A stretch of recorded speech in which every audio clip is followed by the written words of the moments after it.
All right, everybody. It's the Wendy Williams Experience. What's good, New Orleans? Are you, or do I say New Orleans? Or do I say, just like the Jersey girl that I am, New Orleans? What's good? Are you digging the scene so far? Everybody at Q93. That's our new affiliate. This is our first day on there, catching the experience. Shout out to Uptown Angela. Shout out to AD Barry. Special shout out to Wild Wayne, a.k.a. Wild Wheezy. Shout out to DJ Slab One and Dyron D. Thanks. Oh, and CJ and Company in the Morning. All right. I'm glad to be a part of the team. Special shout out to everybody listening to us in South Carolina at 103.9. Shout out to the Gray family in Greenville, South Carolina. Thanks for checking us out today. Okay, everybody. So, Denise Richards, Charlie Sheen's woman, or soon-to-be ex-wife, gave birth last night in Los Angeles. Her daughter's name is Lola, 6 pounds, 10 ounces, and Charlie was in the room for the birth, and mother and daughter are doing fine. And as far as whether they will get back together, probably not. He probably had a soft pink moment while he watched her push out, and they'll go right back to the fighting any day now, and the divorce will go through. Such is life. Ray Dawn Chong, everybody, who is 44. My, how time passes. Don't you just remember when she was with C. Thomas Howell in Soul Plane and in Beat Street? Well, they say that Ray Dawn, who turned 40 in February, has been acting since she was 13, and apparently she's working on a movie called Constellation right now with Billy D. Williams, Gabrielle Union, and Hill Harper. I saw her recently, Ray Dawn Chong. She, Jasmine Guy, and Troy Bayer are 3 women who defy the saying, good black don't crack, because they are cracking terribly. I mean, there's no other way to put it. There's a lot going on 44 is not old. 40 is not old. I just recently saw Troy Bayer. I said, wow. Jeez Louise. A lot going on. Oh, boy. So, how about that Bobby Brown, huh? He's always up to something. Well, apparently, there's a warrant out for his arrest. Well, it was issued yesterday after he failed to make his scheduled court appearance once again. He's failed to make a court appearance, much like he fails to make his child support, and he fails, as far as I'm concerned, to be a guiding force in Whitney's life on the road to sobriety. I thank God Whitney has it within her, and she's finally recognized that she can, do it on your own then, Whitney. Leave him be, do it on your own. Now, he was supposed to show up in court. Now, he has at least 6 kids with a bunch of different women prior to Whitney. This particular court-ordered one is, the usual situation. Kim Ward, we know that name. That's his ex-girlfriend from Boston. Kim has 2 kids by him. And he was ordered to set up a trust fund for those kids. And he didn't do it, and he didn't show up in court. And the judge says, and here's her quote, that Bobby's no different than any other person who appears before me. He has an obligation to search for employment, get employed, and he needs to do it and fulfill his obligation. Bobby's lawyer claims that he couldn't make it to the courtroom because he had checked into an Atlanta hospital for an undisclosed reason. But when they checked to confirm whether he was in the hospital or not, they saw nothing saying that Bobby was in a hospital. Now, he's admitted in the past to battling substances and being bipolar. And he's logged into the hospital for a variety of ailments in the past 5 years. It goes on to say in this particular article. It also says that he has also had several arrest warrants issued for failing court appearances, which we.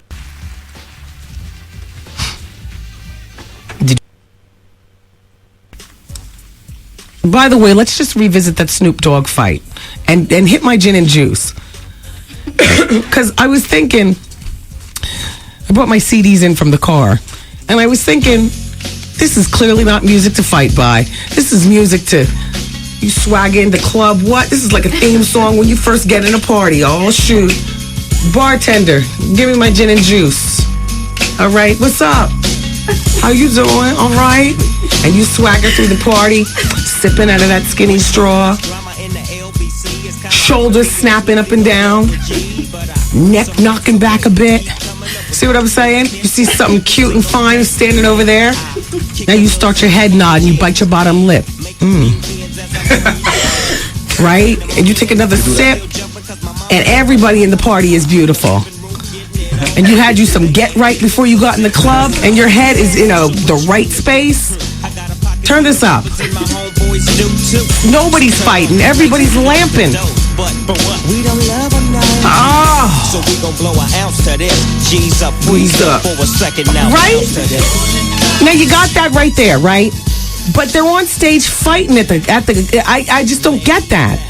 Now, the same club, the same people, but you throw on, as far as I'm concerned, music to fight by. Hit my MOP. Oh, shoot. Tuck your jewelry. Put the gin and juice down. Pick up an empty bottle of something. It might have to be your weapon of choice. Oh. Oh. Oh.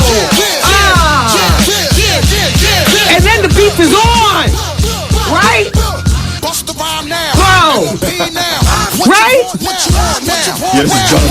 This is the knock. Fire! Yeah. All right.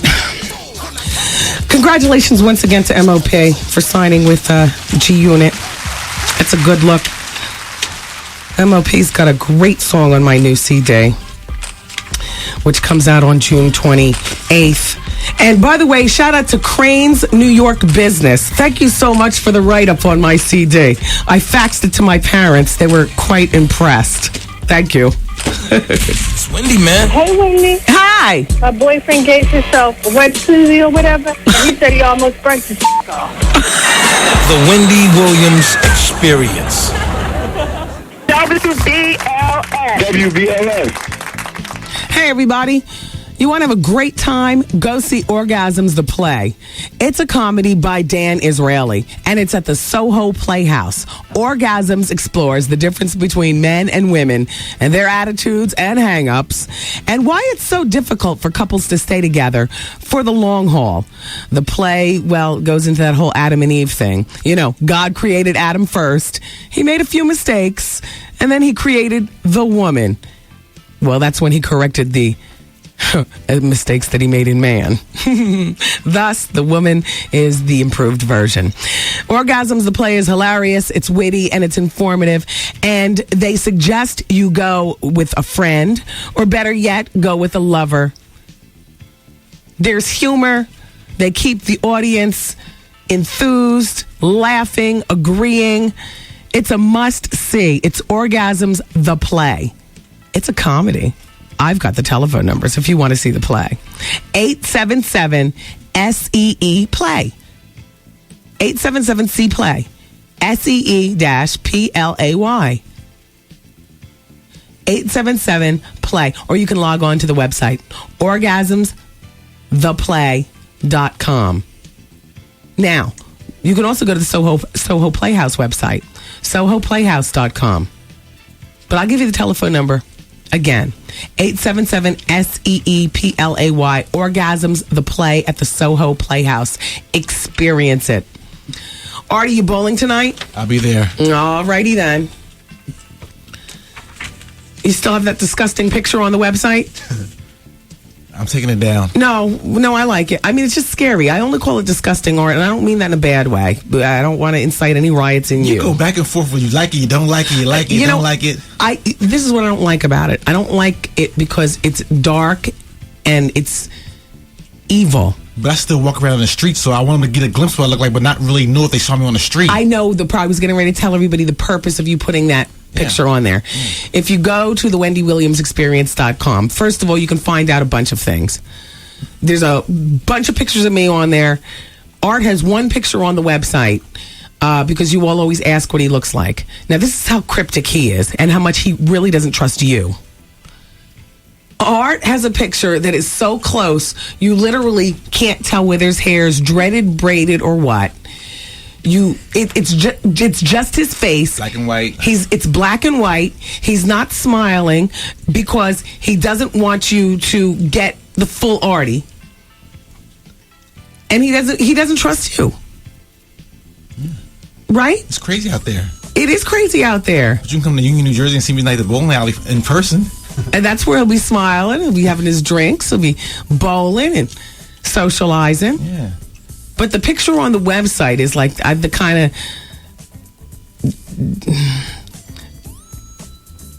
It's dark. It's and I don't mean dark in complexion. Calm down. Calm down. I meant dark in, Right. Yeah, it's very dark. But when I can afford enough security like you do, then maybe I'll put some more pictures up there. But I don't travel with a battery of bodyguards, so it's just me. I don't travel with a bottle of bodyguard. What? Sorry, you all. That's a leftover from last night. Because if I fall, somebody has to carry me. It's going to take more than one person. I'm a big woman. Oh, boy.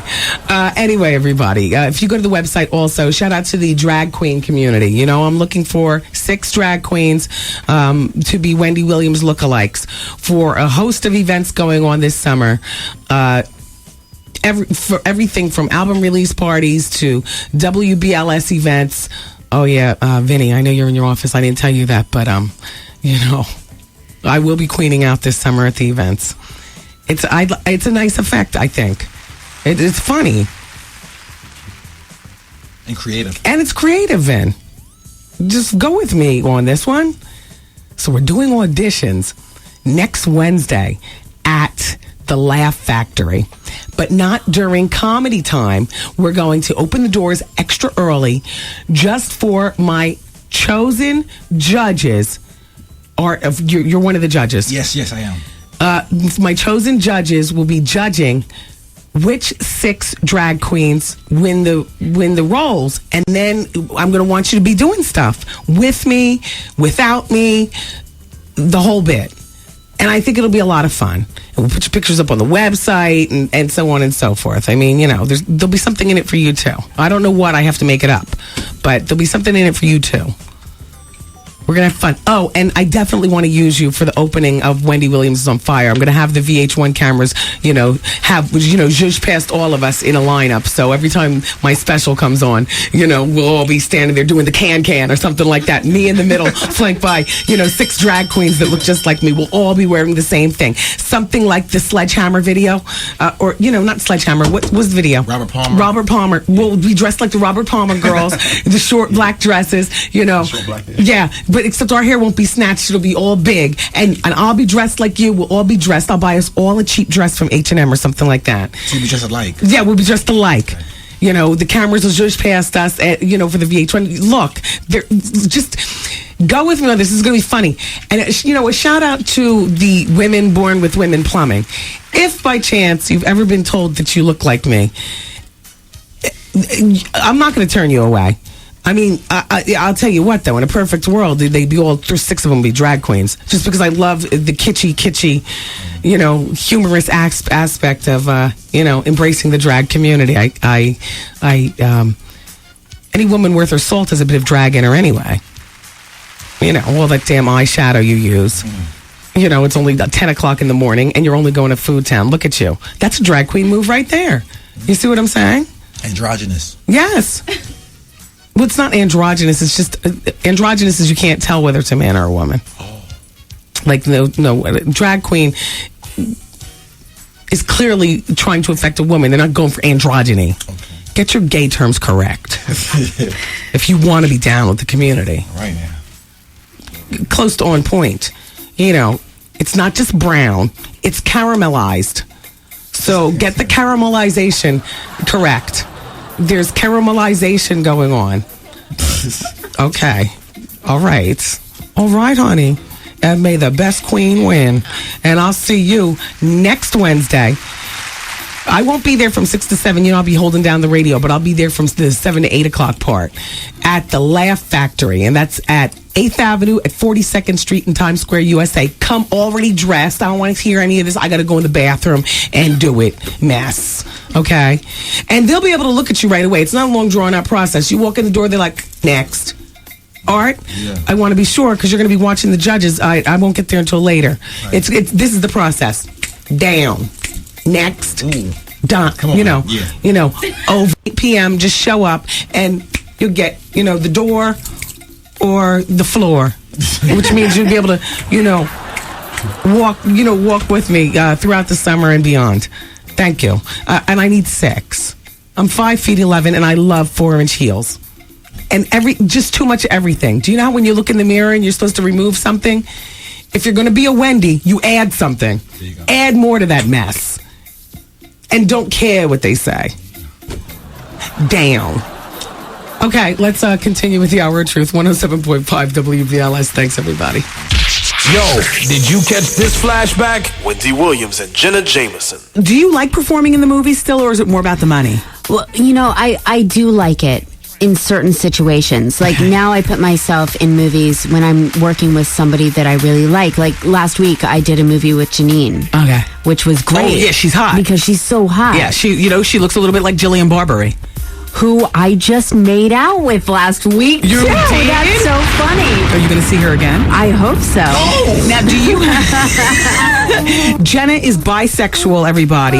Oh, yeah. Do you have a main girlfriend? No, not right now. Can I'm you? actively looking. This it right here. Miss a day, miss a whole lot. Coming through your speakers, boy. It's Wendy, man. Hey, baby. You know what I forgot to share with you? The poll question last hour. Well, we had company, and I get distracted. I'm taking echinacea, though. Whatever. Anyway, the poll question from yesterday off the website, thewendywilliamsexperience.com is, would you continue dating someone after you discovered that they had dated a family member? Well, you know what, Art? I want to start giving answers, not in numbers, but in percentage. You know what I mean? Like 25% of the people said no, 75% of the people said yes. Okay.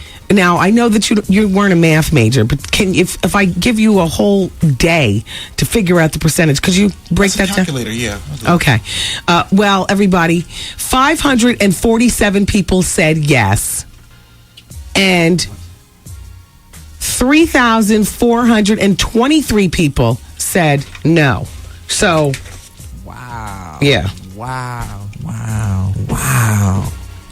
I mean, if we could break this down in percentages, that would be better. Yeah. All right. Now, here's the new poll question, everybody.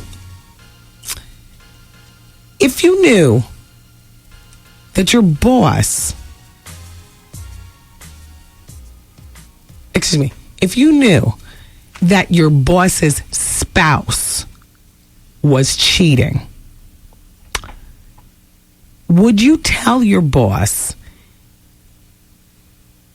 If you knew that would be the difference, if that could be the difference between like a raise and a not raise, or a more beautiful office, and just and it depends on the company that you work for, how close you are to your boss.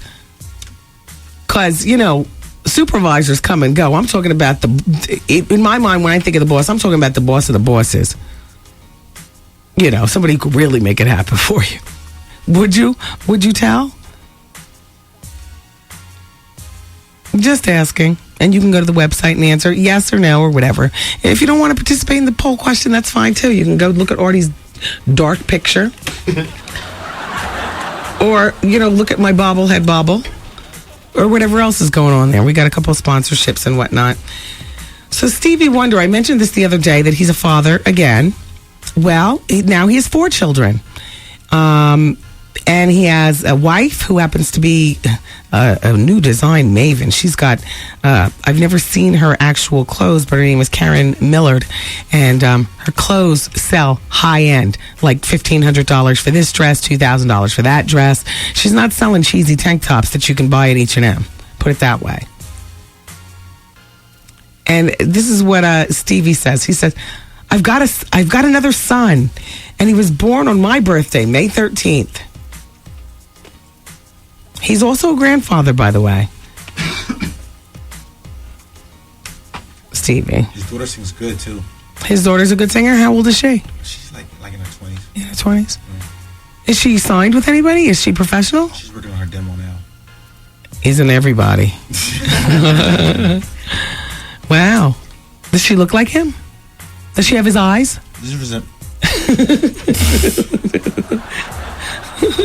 Yeah, when she puts on sunglasses. Do I go to hell for that? Yeah.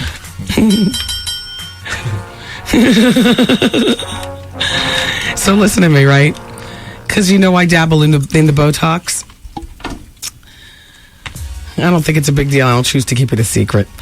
I'm a woman of a certain age. That's it. Well, this Marsha Cross on Desperate Housewives, apparently they say that she's dealing with a Botox nightmare because she began, she's the redhead, for those of you who aren't familiar with the real life names. The redhead, she plays a Brie Vandekamp.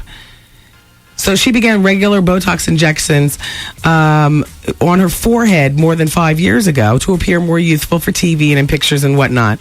But her friends are whispering behind her back that now she's in a real life Botox crisis. And one of her friends, there's always a big mouth friend. Here's the quote. Marsha's facial features appear frozen. It's like she can't show much emotion in her face anymore. But that's good for the Brie Vandekamp role, because Brie is basically a very emotionless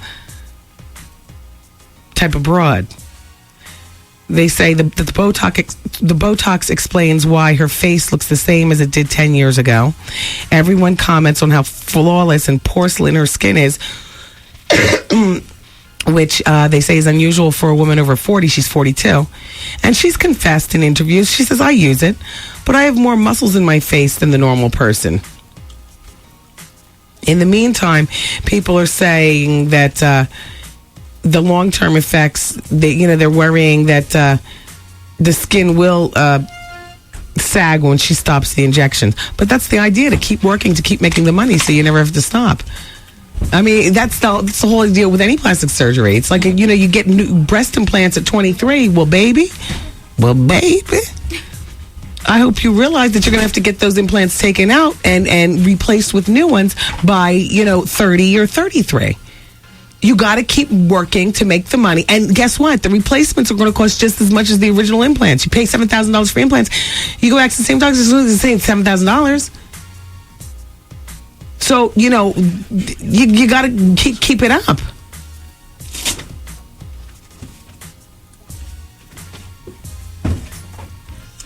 I got a lot of muscles in my face, too. I'm like with Marsha Cross. My doctor does me. He's like, oh, you got more muscles in your face than most people and whatnot. I'm like, oh, that must be the how you doing chromosome. When people say, you look like a man. You know what I mean? And he'd be putting the needles in and the blood spurts. And I take it like a champ. I don't even have to have my face numbed anymore. I just go in there, just dose me up. Eat a jelly donut and call it a day. Yep. I take a little towel and it's right up the street on Park Avenue where I used to go.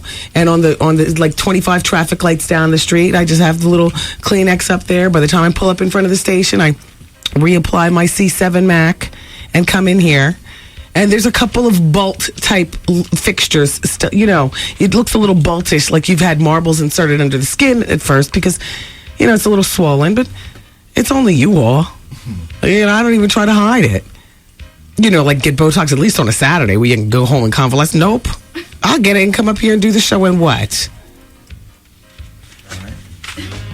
And have the nerve to say to somebody, one of my coworkers, I might say, is there blood dripping on my forehead? I don't care. Gotta love it. Well, whatever. It is what it is. Oh, everybody keep it here. You know what? We're going to open up the phone lines and we're going to continue gossiping. And you know what? I do have a couple of faxes from you all I want to address. It's 8766-GET-WENDY. It's Wendy, man. I'm constantly sleeping with my baby's daddy. He is engaged to get married to someone else. Should I give it all up and say, well, I tried to have a relationship here? You can't have a relationship. He's engaged to somebody else. He's about to get married. Really, I just can't take it. The Wendy Williams Experience. Yo, did you catch this flashback? I got a duo professional from Amira and Damon. A mouth really is a mouth. A dual professional. What does that mean? Same time, They did it to you at the same time? Amira and Damon. A mouth is truly a mouth. Where did this go down? No, it was in the VIP section. In the club? They had me our own VIP section. And you finished off? What? Now, who caught it? When you finished, I mean, you know. I spread love around. Oh, sure. I did the Harlem Shake on both of them. This it right here. Miss a day, miss a whole lot. Coming through your speakers, boy. It's Wendy, man. Blah, blah, blah, and ha, ha, ha. And boy, oh boy, I wish that you all could see what I'm looking at right now. Now, before I pass this picture around here in the studio, it's me and it's Trev Hollywood and it's Art. Trev is on the buttons. Art produces the show. And Kayla is one of our new interns who I still have to, she's so new I still have to be reminded of her name. And she's from Atlanta, right? Boston. From Boston. She goes to school in Atlanta. She's one of the summer interns here on The Experience. Who in this room has ever seen a 320-pound woman?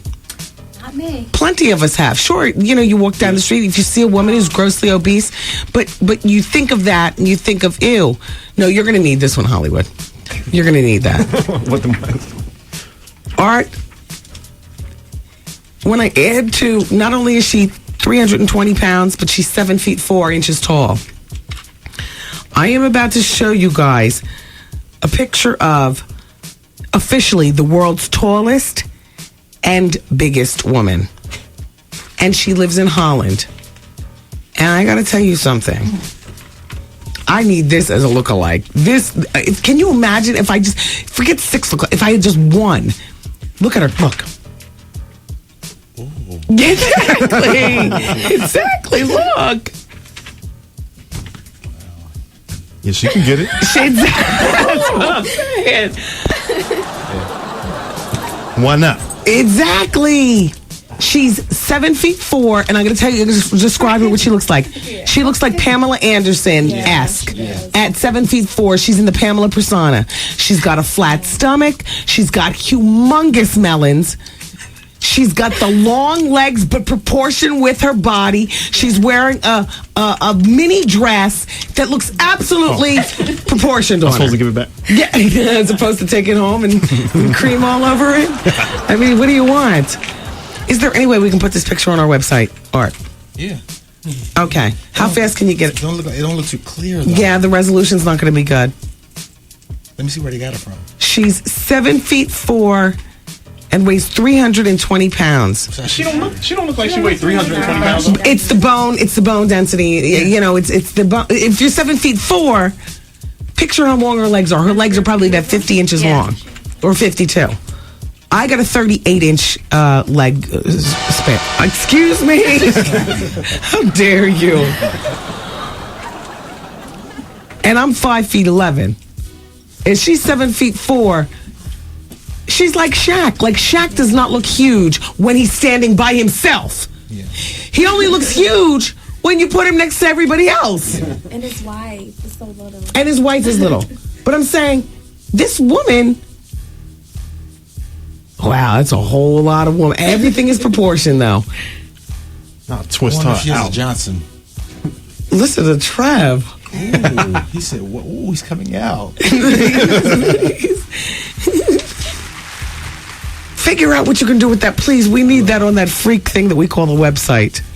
We're just going to turn the website into a whole freak show.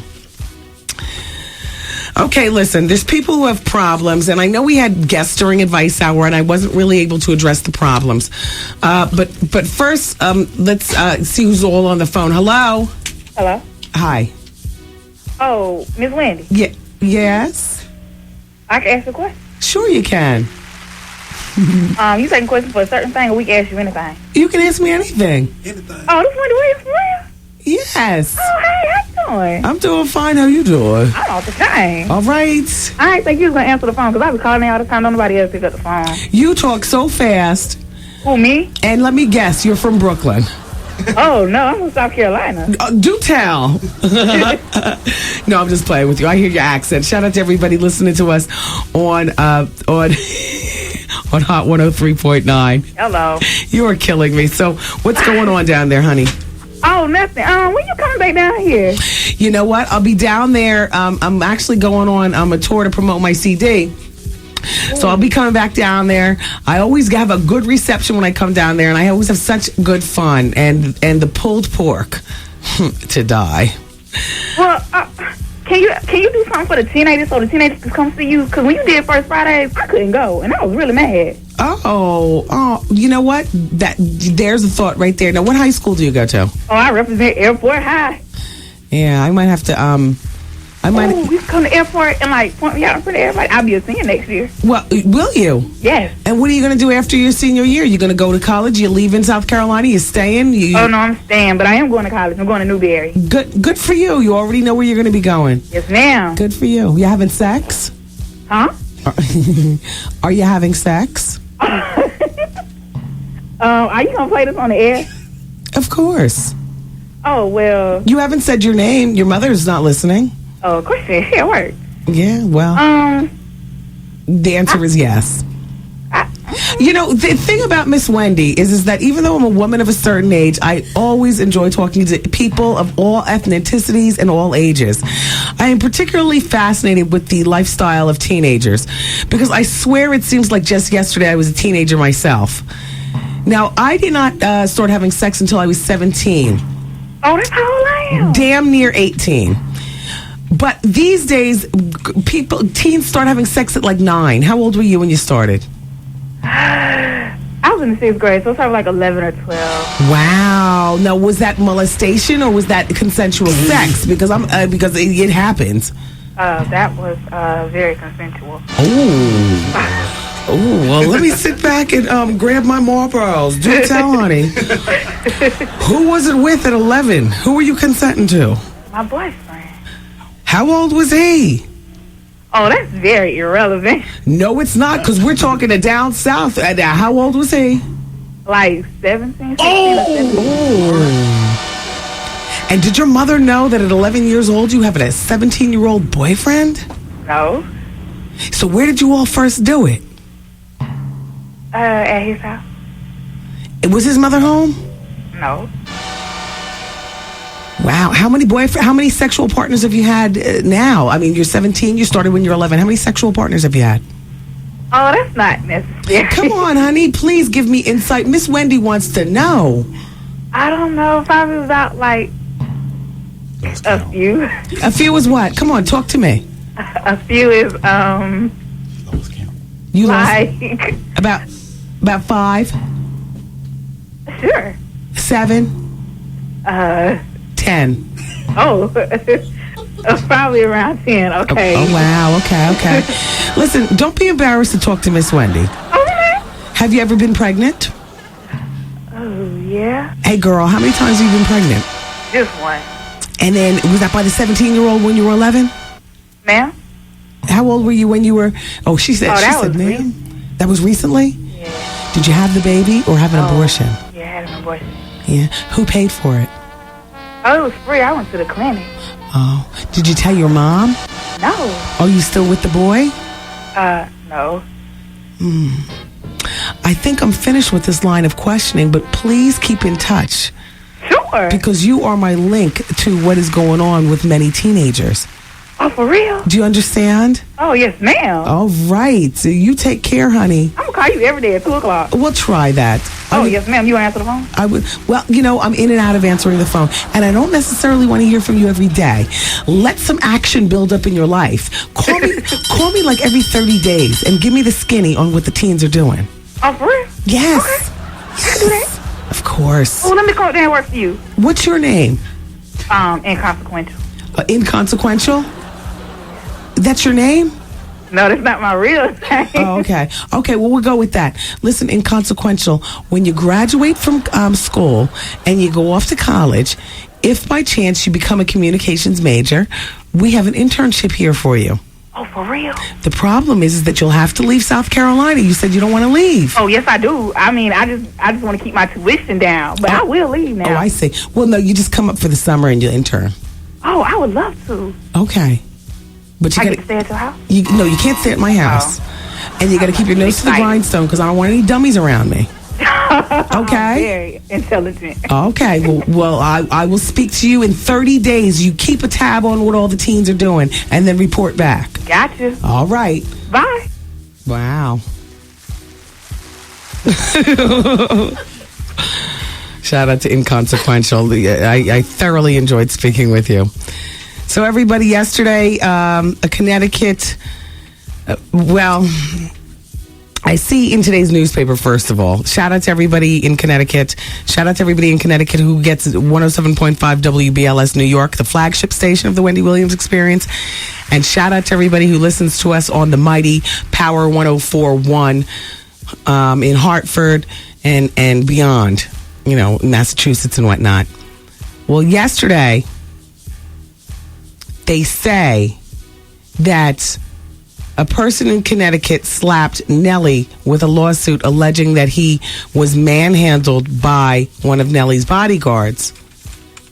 The guy apparently was trying to take pictures of Nelly for Chocolate City News and was covering Nelly's concert on April 12th when he claims that Nelly's bodyguard dragged him backstage and proceeded to violently hit, strike, and grab him, causing serious injuries.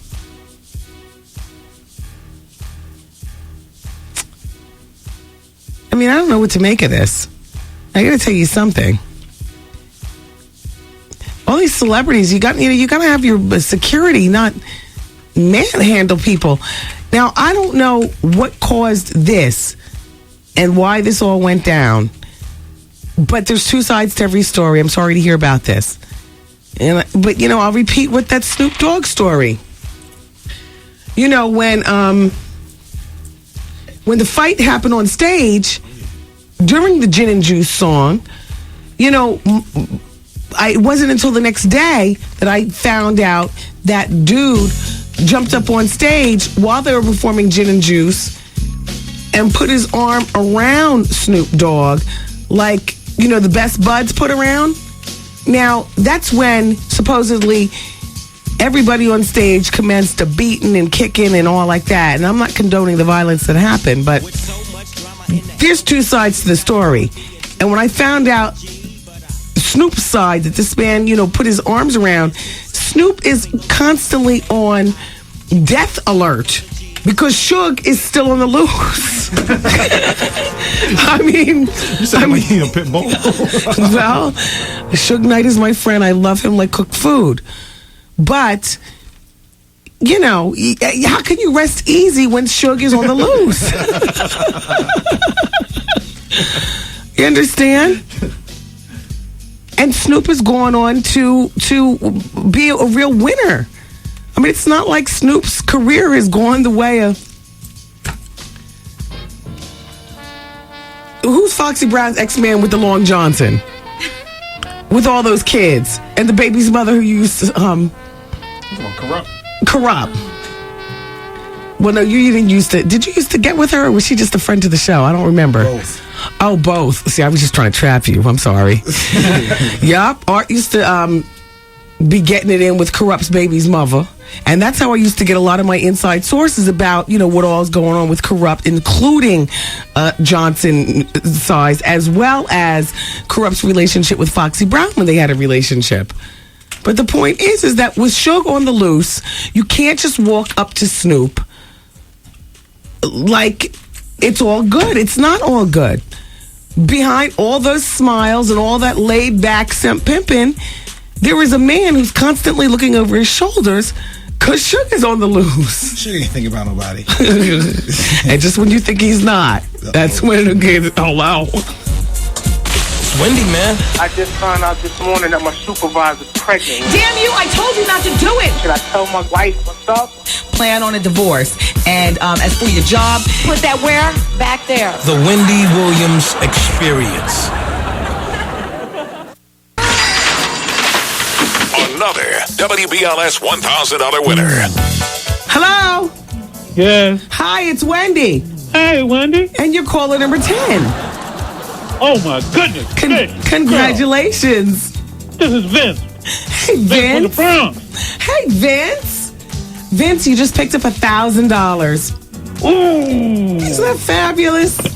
That's fantastic. You heard your cue to call in and win, and you called, and now you're the winner.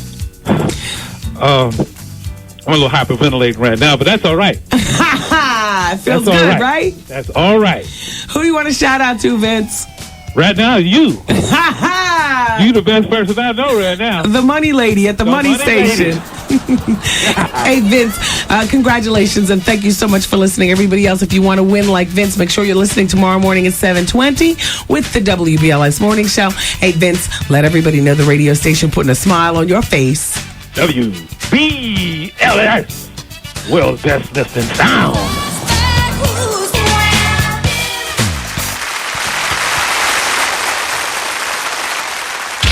Yo, did you catch this flashback? Wendy Williams and Jenna Jameson. Do you like performing in the movies still, or is it more about the money? Well, I do like it in certain situations. Like now I put myself in movies when I'm working with somebody that I really like. Like last week I did a movie with Janine. Okay. Which was great. Oh, yeah, she's hot. Because she's so hot. Yeah, she looks a little bit like Jillian Barbary. Who I just made out with last week. You too. did? That's so funny. Are you going to see her again? I hope so. Oh! Now, do you... Jenna is bisexual, everybody. Oh, yeah. Do you have a main girlfriend? No, not right now. Can I'm you? actively looking. This it right here. Miss a day, miss a whole lot. Coming through your speakers, boy. It's Wendy, man. And that's the way it's going down. Well, that does it for another fine show, everybody. I hope that you enjoyed the ride. I want to thank our guest that came in today, Dr. Desiree Clark. Dr. Clark is a doctor here in New York. She specializes in GYN care. For the attention you demand and you deserve, look her up in directory assistance. I'll give you the telephone number. You ready? I'll give you a moment to get a pen and paper. Also, I want to thank Dr. Ronnie of the Martha's Vineyard DietDetox.com. She'll be back in tomorrow to speak with us more about detoxing and cleansing and whatnot on Advice Hour. All right, here's Dr. Desiree Clark's telephone number. That's the GYN, 212-663-6604. And she's on Central Park West at 93rd Street. Also, I want to once again welcome our brand new affiliate. Today's the first day of listening. Q93, number one for hip hop and R&B, WQUE in New Orleans. I hope you guys have enjoyed the first day of It Is What It Is. Shout out to the other affiliate stations as well. Power 104.1 in Hartford, Connecticut. I love everybody in Heartbeat. Thank you so much. Shout out to Shreveport, Louisiana. Everybody listening there at the Beat 103.7, and special shout out to everybody in Decatur, Illinois at Hot 105.1. Shout out to Groovin' Oldies 98.9 WOWE in Flint, Michigan. Of course, Columbia, South Carolina. Big man Chris Connor. Everybody listening on Hot 103.9. Love you. And a special shout out to everybody listening in LA on the mighty KKBT 100.3 The Beat. Can't forget about my heart, the city where my son was born. Power 99 FM Philadelphia. It will always be special to me. And of course, the flagship station, the mothership, the entire New York tri-state area, and the top of the pile, WBLS 107.5. All right now.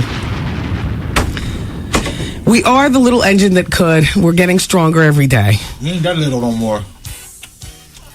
Well, you getting bigger. You ain't say that little stuff no more. You getting bigger now, y'all.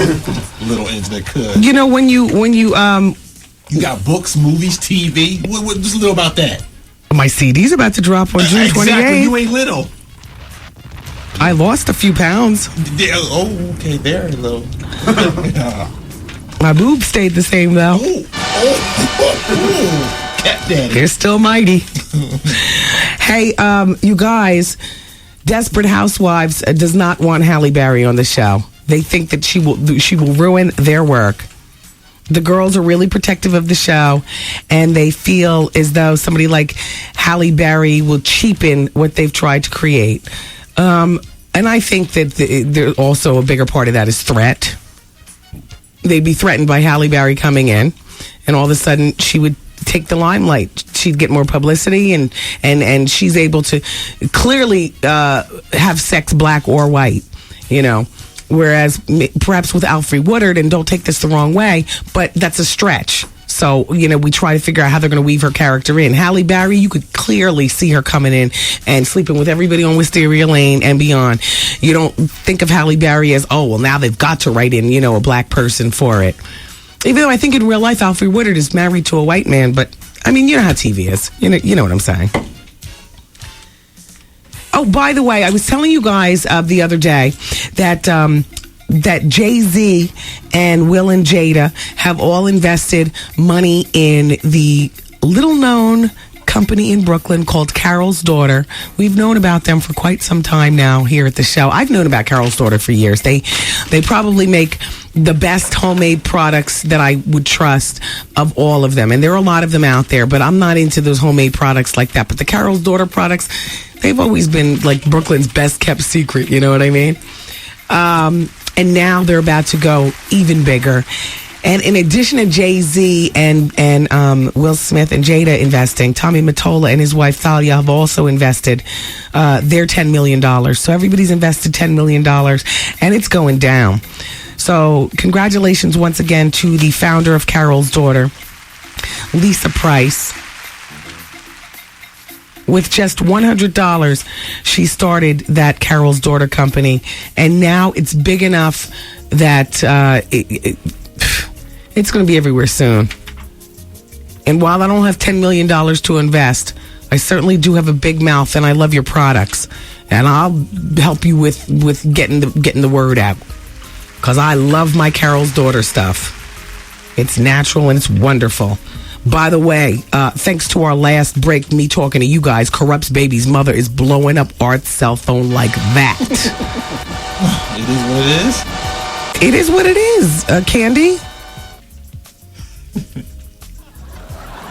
She listens on Power 99 in Philadelphia. She lives in Delaware. Yeah. But it's not a secret. Why did you press the I'm going to get it later. Are you going to get it or are you going to get it? Because you could smooth it out with one quick zip. Oh, that's right. We'll see. We'll see. Although I guess we didn't have to call out her name and stuff because he has like 12 kids, right? So it could be any one of the baby's mothers. Yeah. But this particular one, she and I developed a relationship. She was an inside source via you. Yeah. Pillow talk. And then Art would tell me. And then I would tell you guys. You can't keep a secret like that. It's in the past anyway. This is a new day. It's in the past. Then why is she still blowing up your phone? What do you think she's going to say to you? I don't know. What the hell is your problem? Well, Let me get any more of that. Well, let me ask you something. I was going to ask you, when you follow up to a man hung like Corrupt, is it like, hello, hello, hello? Yeah, I actually literally climbed in there my whole body. So, yeah. I'm no comparison to him. Mm-mm. Does a guy as big as Corrupt just kind of ruin it for everybody else? He does. Because I was swimming for days. And that's not attractive. No, it ain't. She looked at me like she wanted to go play Pac-Man or something. She was very bored. So why did you just turn her over? I tried. Third input. He got that too. Damn, Corrupt, you be tearing your women down.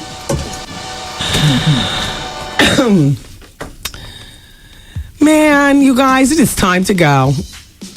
I've had fun. I hope you have too. I love you for listening. I'll be back tomorrow, God willing. Tell a friend to tell a friend about the little engine that could.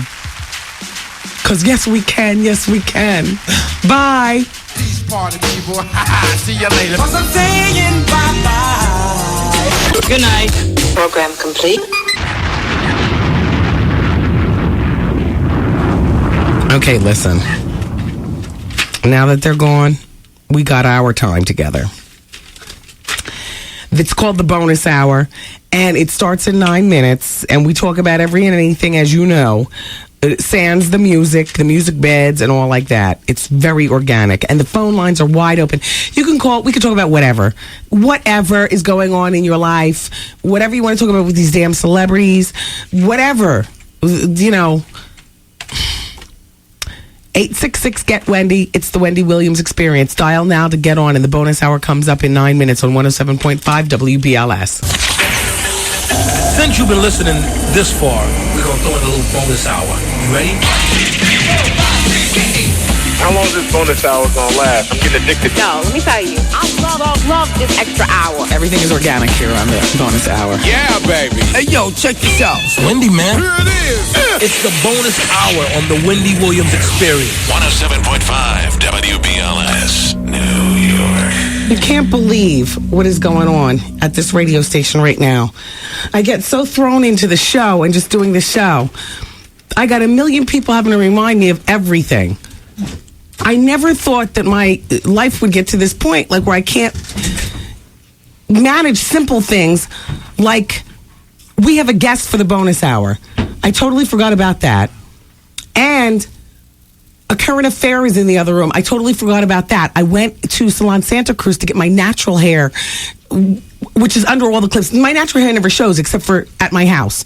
And very little of it peeks through, in between all the hair clips and stuff like that. Like, you wouldn't know the difference. It's a really good hair texture match that I have. But, when you have your head thrown back in the sink, they're washing off all the makeup on your temples. They're washing off all of your eyebrow pencil. I mean, it's like a sloppy job. So now I'm sitting here talking to you, trying to use my eyes. I got to do a current affair. They're going to be talking to me about Christian Slater. And I have a breakout over my lips. Not the herpes area. No. It's a little higher up. Do you know what it is? Yeah, you know what? I have to go to Dr. Janine. Shout out to Dr. Downey. I haven't wanted to call for an emergency appointment because I hate doing that. Like, I know she'll take me, but what makes my skin any more important than anybody else's skin? So I'm going to call. In the meantime, I've been self-medicating. I put alcohol on it to try to dry it up. But now I have the dry flakes above my mouth in my smile creases. When you're a woman of a certain age, you know how that is. The creases you try to keep moist. Oh. And so at first, when they told me that a current affair wanted to come in, I said, my first reaction was, no, I got a breakout. But then I said, well, who the hell am I? The Queen of Sheba? If they're interested today, I gotta do it today. What makes me think they're gonna be interested in talking to my ass about Christian Slater tomorrow? You understand what I'm saying? So I gotta seize the moment, and I'm going on a current affair. And I'm just letting you people know that when I am on, if you see something, and maybe you see the makeup looks crazy, and there's a little bumpulation in my laugh crease, and you might say, well, Wendy, why didn't you do something about it? It's because I just woke up and saw it yesterday, A. And B, how am I going to turn down a current affair? Or for that matter, any press? Now, when I'm trying to produce a CD out there in the market and trying to get my radio show going, you understand what I'm saying? If I burnt my hair out in a bad perm process, I would still go on a current affair. Just because what makes me think that they're going to be there or care when the hair grows back? I had no idea they were going to. I got on a wife beater and a denim jacket. I am literally trying to piece together some form of presentation. And all the while I'm talking to you, I'm applying every bit of makeup I got in my makeshift makeup kit in my pink room. But don't cry for me, Argentina, because I never professed to be a supermodel. Hello? Hi, Wendy. How are you? Hi, I'm doing well. How are you? Good. It's nice to talk to you. You too. I have just one quick question. Okay. My husband and I had loaned my brother-in-law, my husband's brother, like $4,000 a few years ago. Okay. And then, well, right now he and his wife are about to separate, and they sold their house, and they're going to be paying their bills, and then, splitting the remaining part of the money. Okay. But he never gave us back our money. Do you think it would be tacky if we asked him? We understand, you've been going through hard times and blah, blah, blah, but do you think now you can pay us back our money? I don't think it would be tacky at all, but don't be surprised if he beasts out, if he says, now, I'm going through something, not just financially, but emotionally, blah, blah, blah. I think you should stay out of it, even though I know that $4,000 is just as much yours as your husband's. Yes. But let him deal with his brother. Just let my husband do it. Yeah. Do you think I should mention? Because I've mentioned to my husband before, and, that gets like a little touchy situation. But, fair is fair. We helped him at one time so he wouldn't lose his house. But now since they actually sold it and do have the money. Yeah. Okay. All right. Thanks for your help. You're welcome. I enjoy listening to you. Thank you. Bye-bye. Keep up the good work. Bye-bye. Bye-bye. See, I wouldn't have loaned it to him to begin with. Hello. I'm sorry, I wouldn't have. And because I feel, how I feel about money. I feel as though if you don't have it to give, not loan, because it's really giving. If you don't have it to give, then don't. Because you're never going to get it back. Most people are not that forthright, and then they want to fight you when you ask for your money back. Hey, how you doing, woman? Hi. Hi. Wendy. Uh-huh. You know how they be always talking, how the show sometimes, a lot of time, talk about the men on the down low? Uh-huh. Honey, what about the women on the down low? My aunt, right, in Chicago, because I'm originally from Chicago, but I'm in Jersey. Okay. She left her husband and 5 kids for a woman. Wow. Okay. It happens. Yeah, and not only that, but she married her, last year. So when we went to is it ever such thing as like serious bad blood? I'm talking about where the whole family is just crazy. You know how you see this real nice uncle on a picture and you say, oh man, he's this and this and that. Oh, he was so handsome. And then when you get old enough, you say, well, how was he? Tell me about him. Why did he get scolded? Why did the person scold him? And then you find out it's because he was on the down low and he died from pals. What's pals? What is pals? You got to find that out for me. I'm going to tell you, my grandmother used to tell us it was backed up boo-boo. Oh. From getting smashed. Oh, well, that sounds like something an old woman would say. Yeah. Mm-hmm. Yeah. So that's got to be what it is. Well, I think that everybody has a bit of dysfunction in their family. Yeah. And women on the down low is nothing new. The deal is that women don't necessarily have to be as on the down low as men, because most men. I'm talking about with women. She did that for a woman. No, I know, but most men get excited to hear that their woman enjoys other women, not understanding that this can really turn into something serious, and you could be left for another woman. Yeah, okay. Because she sure left him for Wow, interesting. All right, thanks for calling. Okay. Bye-bye. Hello, hi, it's Wendy. Hi, Wendy. Hey. How are you? Wendy, it's been so, oh my God. You don't know how long I've tried to get on your show. My girlfriend called yesterday to give me a shout out. I'm Boss Lady Faye. And I just wanted to say that I love your show. Keep doing what you're doing. My niece Keela in Maryland absolutely loves you. Wow. And I'm so good I got through. How are you? I'm doing well. I'm glad you got through too. Excellent. Family's good? Yes, everybody's doing well. Good. It's a pleasure to speak with you. I have your books. You're wonderful. I love you. Thank you for taking my call. Thank you. Bye-bye. Sorry not to play the crickets. I know this is a boring call. Take care. Bye-bye. All right, bye-bye. Hello. Hello, Wendy? Yeah, hi. Hi, how you doing? I have a question. I have a problem, more like it. Okay. My mom and my boyfriend don't like each other. Okay. They don't like each other. My mom thinks I deserve better, and I love my boyfriend to death. Okay. I've been going out with him for 4 years. Mm-hmm. I'm 18 now, going on to 19. Okay. So it's a long-term relationship. And what really she doesn't like about him is that because he doesn't come pick me up from my home, and we live far from each other. I live in Long Island, he lives all the way in Queens. See? So the classification is kind of, it's a lot. Probably also what she doesn't like about him is that he's occupying 4 years of your very, very young life. And it's not giving you a chance to get out there and experience the wonderment that is being a teen. Instead, you're in a grown people's relationship. From 14 to 18, you've been with the same boy. Your mother's probably also fearing that the next thing you know, the condom's going to break, you're going to be pregnant, and all her hopes for you will be dashed. I mean, I understand that part. Speaking from a mother's point of view, this probably is this is probably deeper than just he's not picking you up. Yeah. I mean, if I had an 18-year-old daughter and she's been with the same boyfriend for 4 years, I'd be disgusted too.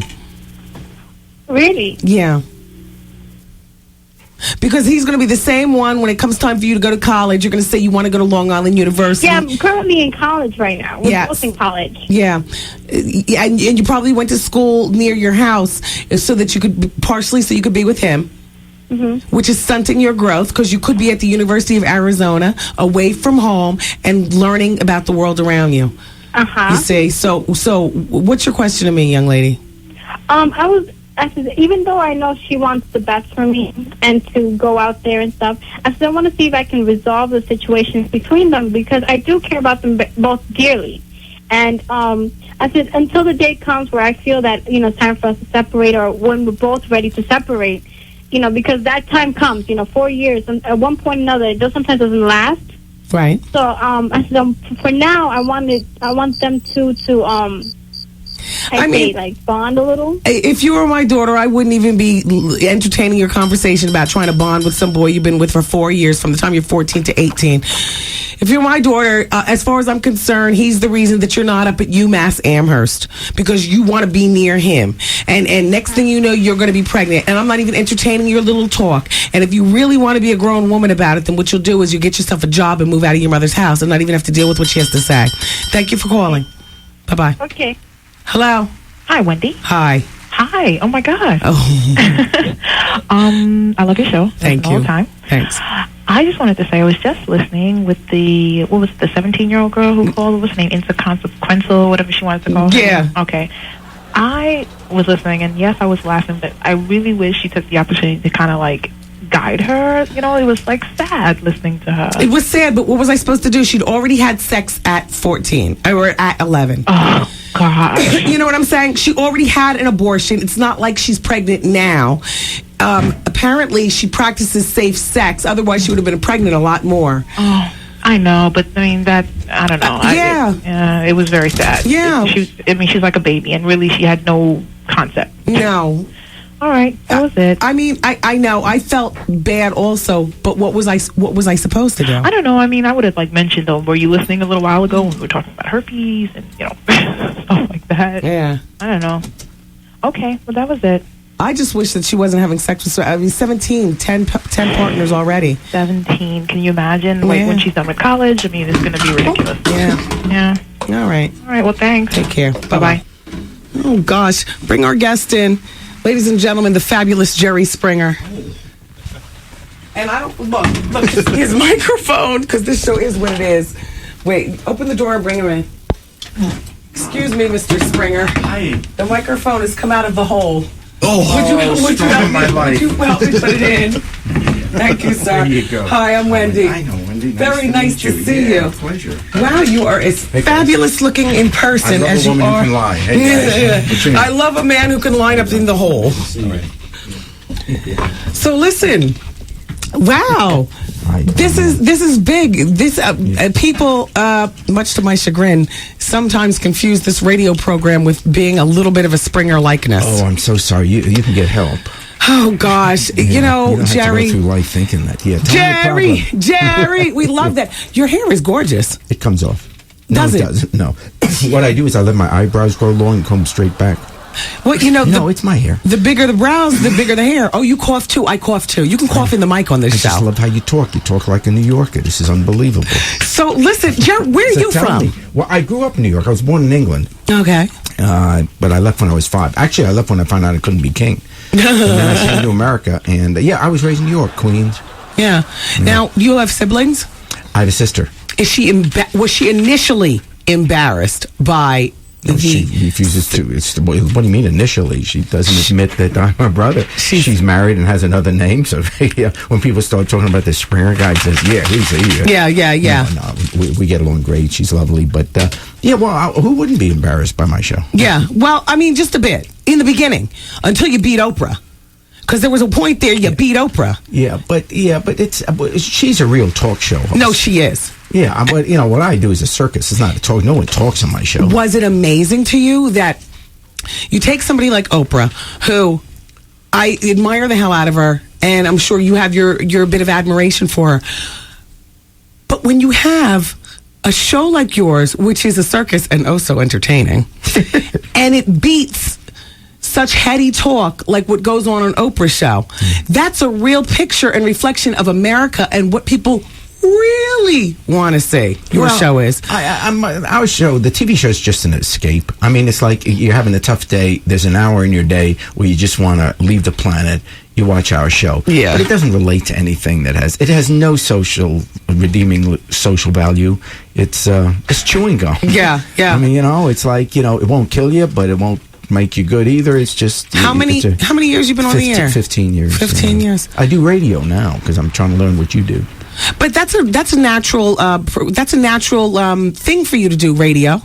Now you are you Republican, Democrat? Democrat. You're and you were the mayor. I used to be the mayor of Cincinnati for 10 years. I was councilman and mayor of the city, and then I was a news anchor for 10 years. And then I've done the talk show, the TV show for 15 years, and now I started doing radio. I still do the TV, but I do radio as well. Yeah, what do you over at the Air America? Air America. In most of the country, it's Air America. In some cities, it's a different network. Okay. So, it's an independent show. Now, will you be based out of this building here at 3 Park Avenue? Well, I do the show some days out of Cincinnati, some days out of Chicago, some days out of Sarasota. This week I'm here in New York. Because it's national, I can go in various cities. Yeah. I know. I'm syndicated too, darling. Yeah, I know. So isn't that great? You can do it. It is absolutely fabulous. I was supposed to be going out to LA on Monday, and my boss has arranged for me to do the whole show from the LA station, which was perfect for LA, except for your accent and my size. I mean, let's face facts. You got to be a size 0. You're a beautiful woman.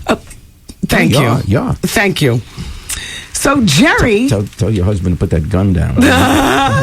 Let's talk about... Let's talk about your love life. Let's not. Well, are you married? Oh, I never talk about my private life. This is... Yeah. His body language, his eyes are... His legs are fidgeting. No, that's just to keep my heart going. Okay. At my age, I've got a built-in pacemaker. My legs go. Yeah, I never do. Oh, I didn't know they tell you. Yeah, I never talk about my personal life because that's the way it stays personal. Okay. Yeah. Well, then but okay. You can ask. I'm not upset you asked. I just never answer. No, I don't want to waste the moment because I respect that. When people say that they don't want to answer, and I don't understand. I would simply say I have a lovely family. I love my life.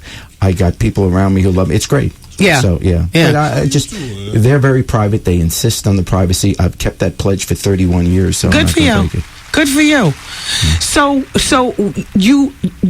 where is the main Jerry Springer compound? Where do you call home right now?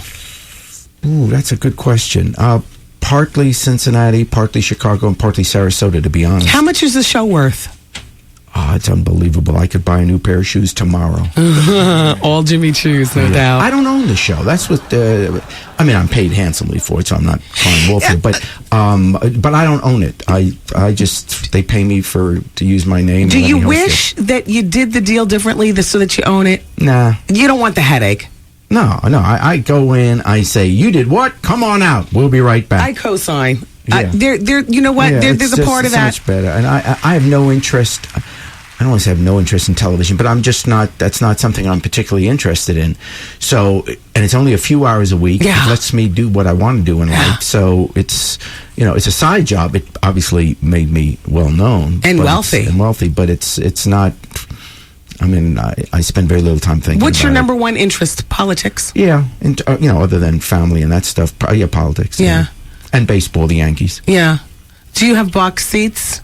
No, because I don't live in New York. Yeah. But and so right now I'm in depression because of how they've been doing. Yeah. I have pinstripe. I still wear pinstripe pajamas. Oh. I love the Yankees. When I came over to America, I was 5, and my mom dressed me in what little British boys wore at the time, which was blue shorts, a jacket, a bow tie, a beret, and knee socks. Right. And the kids beat the crap out of me. Yeah. And every day I'd get beaten up and they'd rip my suit. Well, I was running out of suits. My mom was running out of sons.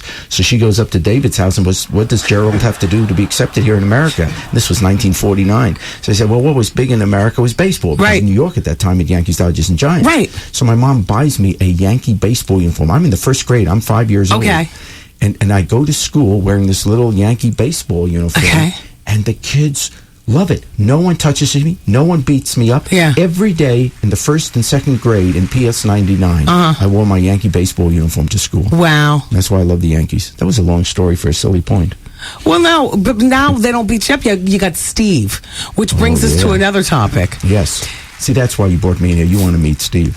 Steve is hot.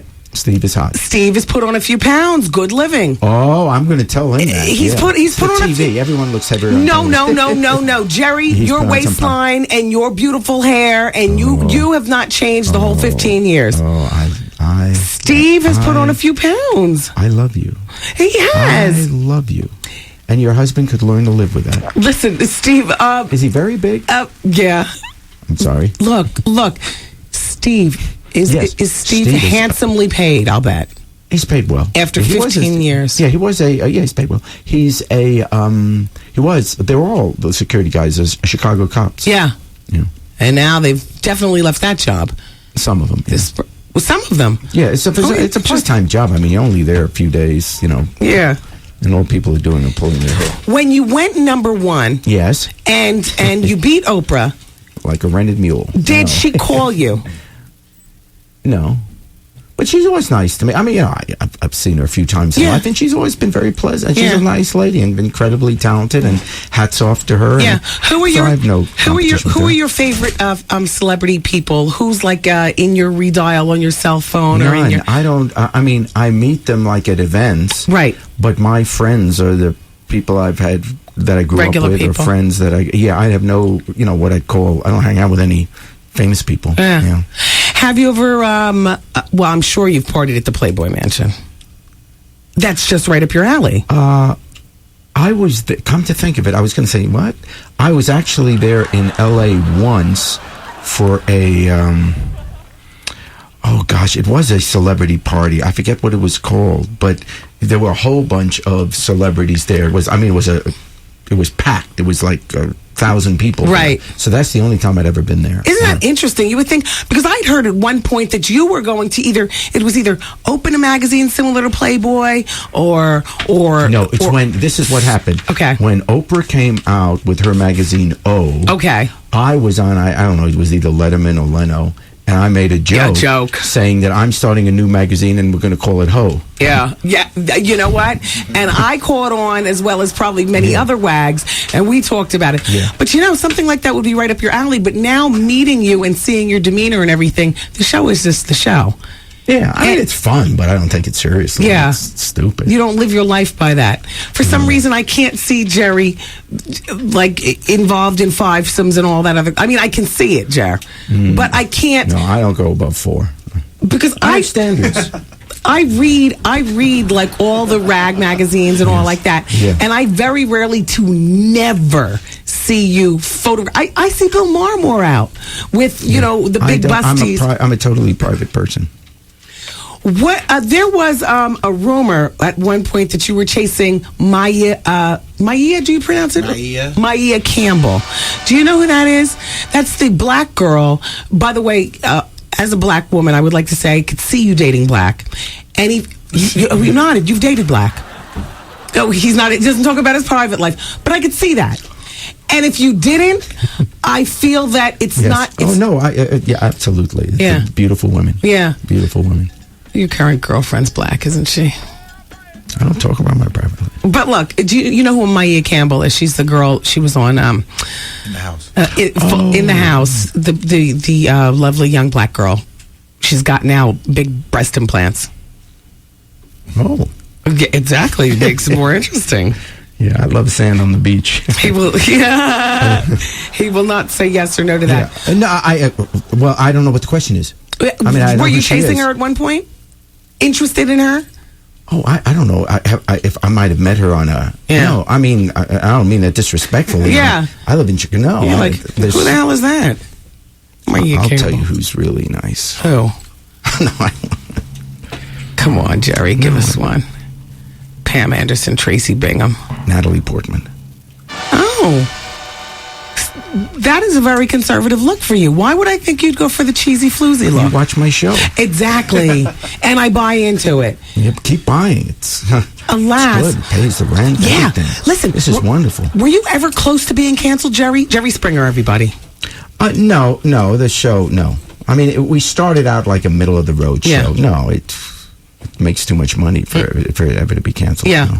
How many more years do you want to do it before you throw in the towel? Because it seems to me like if your show, listen, with this society that we live in, we love the show could go forever. The question is, when do I stop doing it and hand it over to someone else? But the show will be forever. But I've been doing 15 years. I'll do a few more, I guess. If I go back into politics, obviously, then I'll stop it. Yeah. But as long as I'm not in politics, I guess I'll keep doing it as long as I'm healthy. I mean, when the show first it's started, not hard work. You weren't actually airing the fights.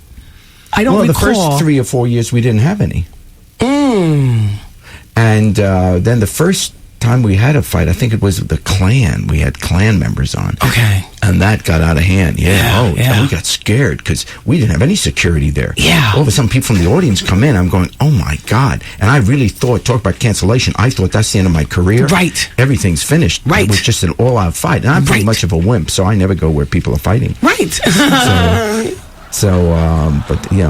That was the first time we had a fight. But and then the show started to have a lot of that. And then now you decided all the time. Then the guy who standing off in the cut with the black Richard, hair, yes. Richard. Yeah. He is your producer.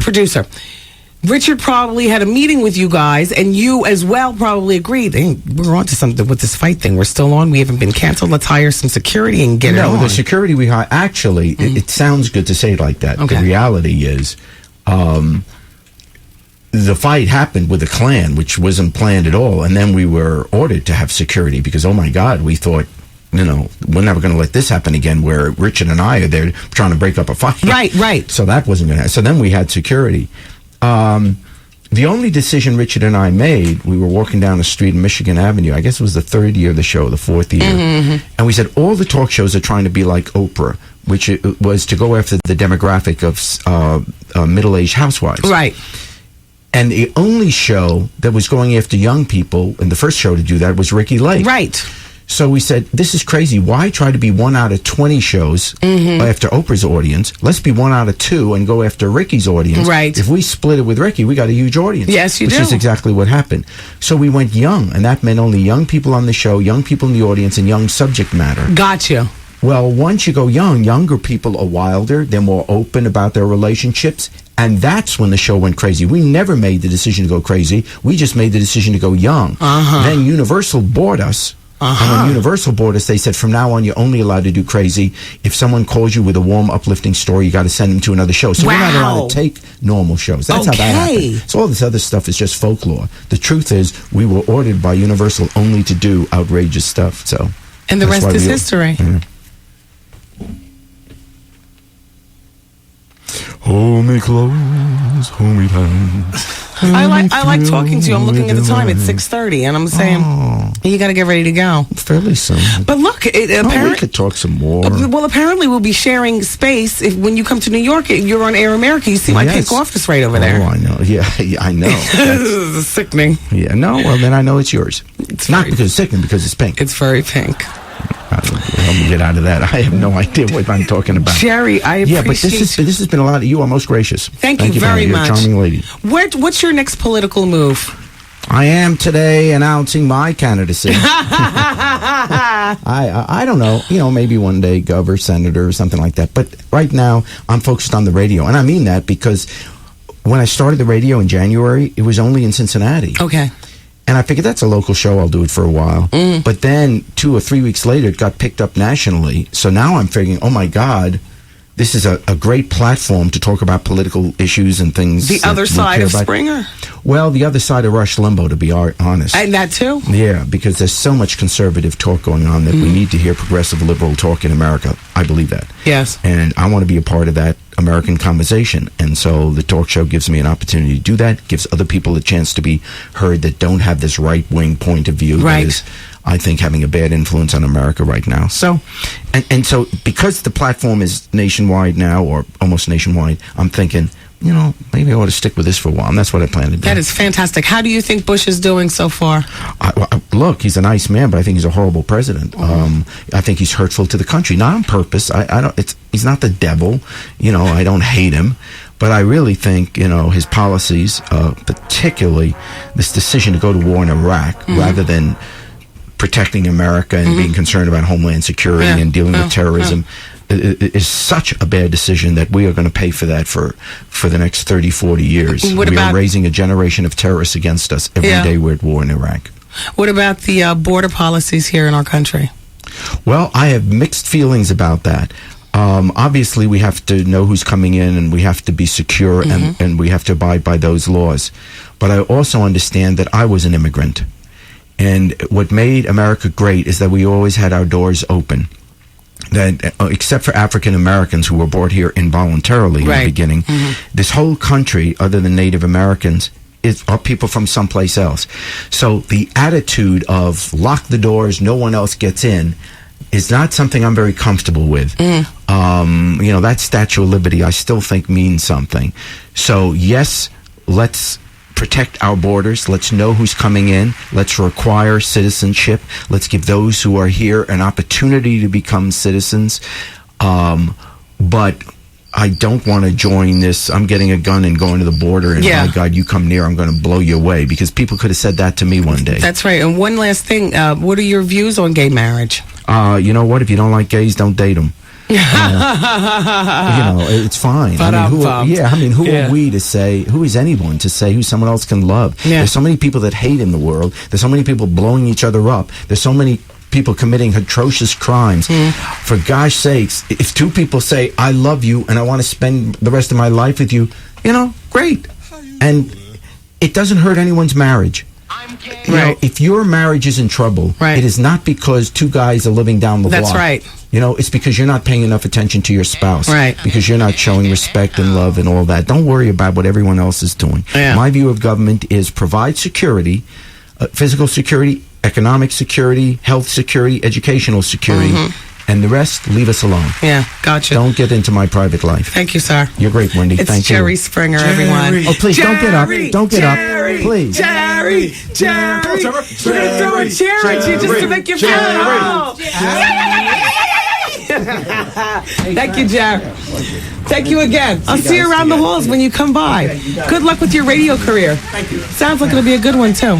Take care of each other. I love talk radio. Oh, boy. Oh, my gosh. Here comes everybody. Take care of yourself and each other. What are you doing, I want to picture him with you. Oh, okay. All right, well, we need to take a break anyway. I thought I rushed him earlier today. Take care of yourself and each other. Yes. What do you say? What's your closing remark? Take care of yourself and each other. All right. Jerry. Oh, my God. Everybody's winning their share of $100,000 cash. You're caller number 10. You just won a... Hey, what's up? This is China Doll China Little Hour, and you're listening to Wendy Williams Experience on 107.5 WBLS. Hey! It was fun talking to Jerry Springer. I'm inundated with a bunch of junk on my desk. I don't know whether I'm coming or going.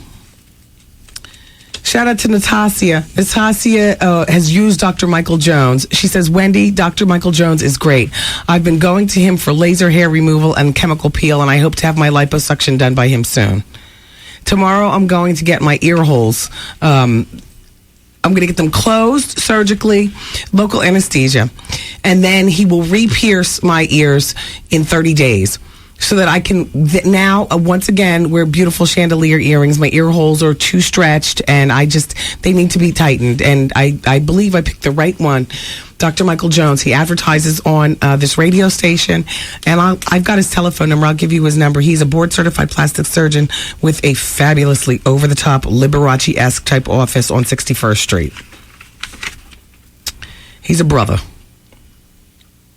His number is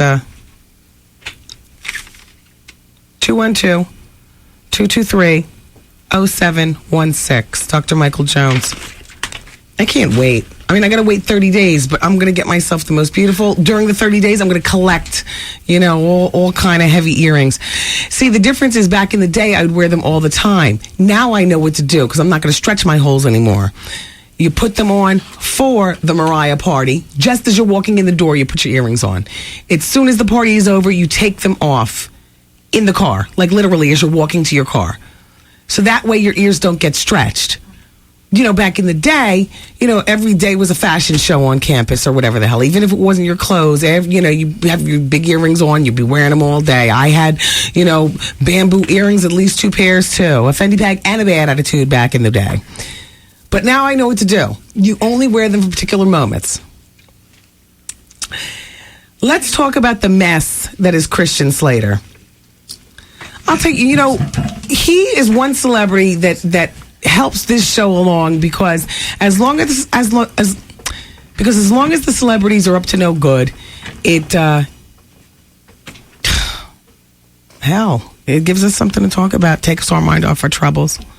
So he and his girlfriend were arguing. See, I didn't know this part. I thought they had just come out of the club. Apparently, they were in a Manhattan grocery store, Christian Slater and his girlfriend.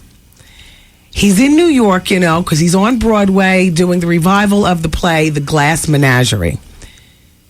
So it's early in the morning, late at night, around the time that you do get out of a club, but they weren't coming out of a club. They were coming out of an Upper East Side grocery store on Tuesday. And there was another woman in there, and she was buying a soda. And supposedly, it's being alleged that Slater walks over to the other woman and grabs her by the behind. Yeah. Allegedly, there was booze involved, on his breath and whatnot. But, more trouble. What can I say? I'm going in the other room right after the show to talk about it on A Current Affair. Bad skin and all. It's just a little snafu. I had a real good one. Oh, by the way, the Spice Girls have been dropped from Live Aid.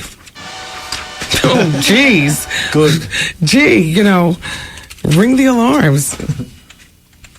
Did you know? I'll tell you, Brad Pitt is a real fool. He is such a fool in love that he just can't even see straight through. Do you know Angelina Jolie convinced her mother when she was 14 years old to let her live with her boyfriend? And the mom said yes. And Angelina Jolie says that's what helped her bond with her mother. At 14. This Upper East Side plastic surgeon's about to write a book called Confessions of a Park Avenue Plastic Surgeon. It's coming out in October. Well, he used to be Katie Couric's lover, and he says that she's a wildcat in bed. Listen to this, and then we almost have to go. Excuse me. Dear Wendy, this is Katrina. I'm 25 years old. I'm African American. I consider myself attractive. Now, I work as a freelance bridal designer, but in the meantime, I work as a nanny for a single dad. He's white, he's 42, he's a cardiologist, and his wife passed away 2 years ago. He's got 2 adorable, wonderful boys, 4 and 2. Wendy, I just started this job not too long ago to help me pay for grad school. He and the children live in upstate New York, and I live in Connecticut, by the way. I have no children, and I live alone. Anyway, my boss is very attractive, and I know he's attracted to me. Herein lies the problem. On his days off, we all hang out like a family. We go to the park, we go to the zoo, we go to the museum, we go shopping. He's asked me out on dates before, but I told him no because I'm afraid of ruining things between us and the children, who I love.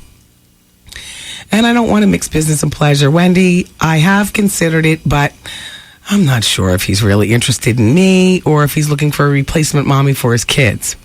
See, he also gets jealous and makes petty comments when I do date other men or consider making a date on the weekend. And he even suggested to me that I consider moving in with he and the boys as a live-in nanny because his kids are very attached to me.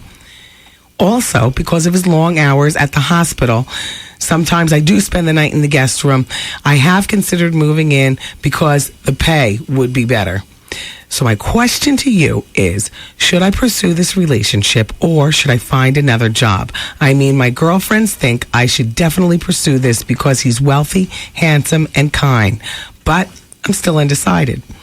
I don't have access to a fax machine when I'm with the kids, helping them with their homework. So I'm usually online playing some educational games with them and listening to you on the radio. I hope this message gets to you before 7 p.m. I usually hear you during the bonus hour. I'll be listening closely to the radio signed Katrina. Well, Katrina, it's 11 minutes before 7, darling. You see, we made it by the deadline. Katrina, you're not going to be a nanny for the rest of your life. But one day you'll want to get married. And in a perfect world, he'd be a wealthy cardiologist with a dead wife who has no interference in the relationship. I say pursue it. And be prepared to lose your job if this relationship collapses. But you're not planning on nannying for the rest of your life. You even said to yourself, Wendy, should you suggest I get another job? Get another job and date him separately. Like, date him under the guise that you are not the nanny. I would not suggest moving into the house and dating him, because then it becomes an instant mommy / live-in / it's just all too confusing. Do you know what I'm saying? Too much. Quit your job. Get another job. Date your cardiologist. If he doesn't want to date you at that point, then you found out the truth anyway. He really wasn't interested in you. He just wanted convenience and convenient sex. Yo. And by the way, our Mrs. Lopez is not a single woman, but if she was, I don't know who she's dating, nor do I care. She's not living. Why does this man know when you plan dates on the weekends and whatnot? If Lopez can't do something for us on the weekend, she doesn't. It's not. Excuse me, there's B-roll being taken on a current affair, and you are all in it. Can you please put that on hold and go in the other room? Arthur. Hold on.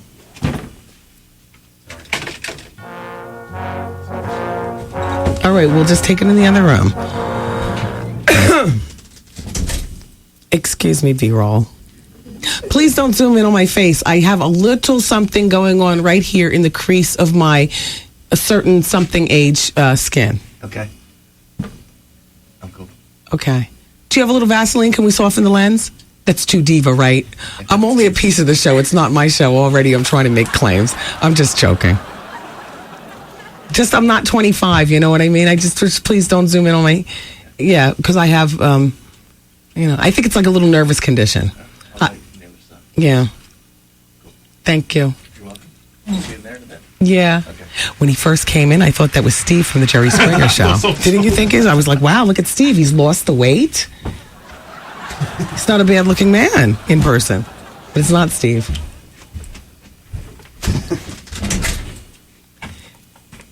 Anyway, listen. Katrina, I'd pursue the relationship. Oh, a 42-year-old cardiologist white man. Oh, he is hot to trot for you, honey, sister girlfriend 25. And educated. It's not like nannying is your way of life. It's just something that's getting you to the next level. Don't lose focus on who you are and your goals. Quit that nanny job. Get a job doing something else. Date the cardiologist. Stay close with those kids. And wife him. I mean, if it all works out. That's all. I gotta go, you guys. How did I do? I just piecemealed my makeup. It's good. It's real good. What do I need? A little more lip gloss or something? No, you know gloss.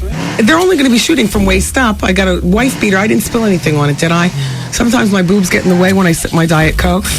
And they drip, drip, drip. This is not one of those days. I don't know why I don't have extra clothes in the office, but I just don't, because I'm not trying to be that at home. Everybody keeps, okay, my car is a mess. I've got to go. Vaughn's next with the quiet. So, look, you all, I love you for listening to this mess. I do. Jerry Springer, thank you so much for coming on the bonus hour. Dr. Desiree Clark at 212-663-6604. Our gynecologist, sister, girlfriend, friend to the show. Thanks for coming in. Dr. Ronnie, the detox guru, will be back tomorrow. We'll be talking more detox tomorrow during Advice Hour. And then, of course, more of the same mess you stopped by for. Thank you, everybody, for the toleration. Bye. Oh, and one more word. Vaughn's next with the Quiet Storm on 107.5 WBLS. The Wendy Williams broadcast day has completed. Aw, man! And WBLS music starts next.